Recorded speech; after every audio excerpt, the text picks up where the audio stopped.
का सबसे बड़ा पर्व 19 अप्रैल से शुरू होने वाला है और पूरे देशवासियों का इसका बेसब्री से इंतजार है और सभी नेता ने अपने दांव भी खेलना शुरू कर दिए हैं।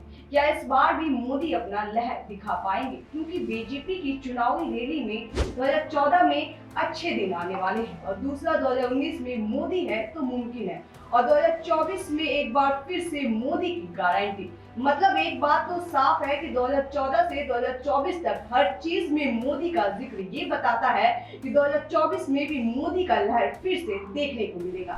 वही विपक्ष भी कहां पीछे हटते हैं, कभी धर्म के नाम पे तो कभी बेरोजगारी के नाम पे मोदी पर तंज कसना बिल्कुल ही नहीं भूलते।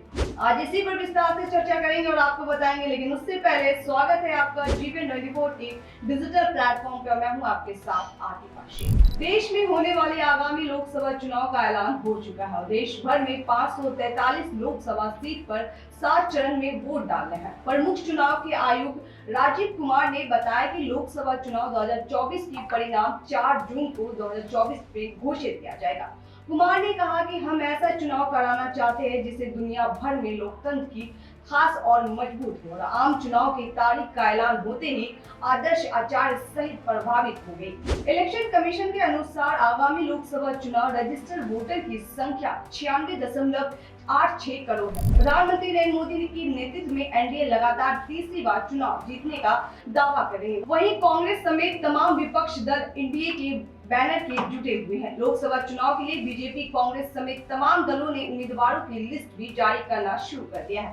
तारीख की घोषणा होने के बाद ही और तेजी से आगामी लोकसभा चुनाव 2024 में किसी भी राज्य कितना सीट पर कब वोटिंग होगी ये शेड्यूल देखिए। किस राज्य की कितनी सीट पर कब और कैसे वोटिंग होगी देखिए ये शेड्यूल। पहला चरण 19 अप्रैल, दूसरा चरण 26 अप्रैल, तीसरा चरण 7 मई, चौथा चरण 13 मई, पांचवा चरण 20 मई, छठा चरण 25 मई और सातवां चरण 1 जून को और फिर 4 जून को रिजल्ट घोषित किया जाएगा। चुनाव आयोग ने आंध्र प्रदेश, अरुणाचल प्रदेश, उड़ीसा और सिक्किम विधानसभा चुनाव की तारीख भी ऐलान किया है। बिहार और गुजरात, हरियाणा, झारखंड, महाराष्ट्र, त्रिपुरा समेत विभिन्न राज्यों की 26 विधानसभा सीट पर उपचुनाव की घोषणा की है। इलेक्शन कमीशन ने जम्मू कश्मीर को केंद्र शासित प्रदेश में चुनावी ड्यू में, हालांकि आगामी जम्मू कश्मीर चुनाव घोषित नहीं किया गया है। चुनाव आयोग क्या तैयारी की है? लोकसभा कार्यकाल 16 जून को खत्म हो रहा है। नई लोकसभा का गठन कर से उससे पहले होने वाली 8वीं लोकसभा में 543 सदस्यों के चुनाव होने के लिए आम चुनाव होने वाला है।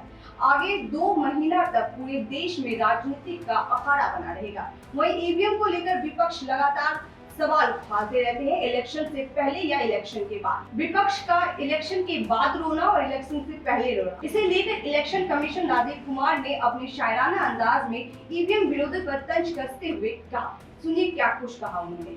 अधूरी हसरतों का इल्जाम, अधूरी हसरतों का इल्जाम हर बार हम पर लगाना ठीक नहीं। ये ईवीएम कह रही है, मैं नहीं कह रहा हूं। अधूरी हसरतों का इल्जाम हर बार हम पे लगाना ठीक नहीं। वफा खुद से नहीं होती, खता ईवीएम की कहते हो। और बाद में गोया जब परिणाम आता है तो उस पे कायम भी नहीं रहते, आप ही के पक्ष में रिजल्ट आ जाता है। ये क्या बात है भाई? कितने दिन? EVMs are 100% safe, 100% sure, we know now.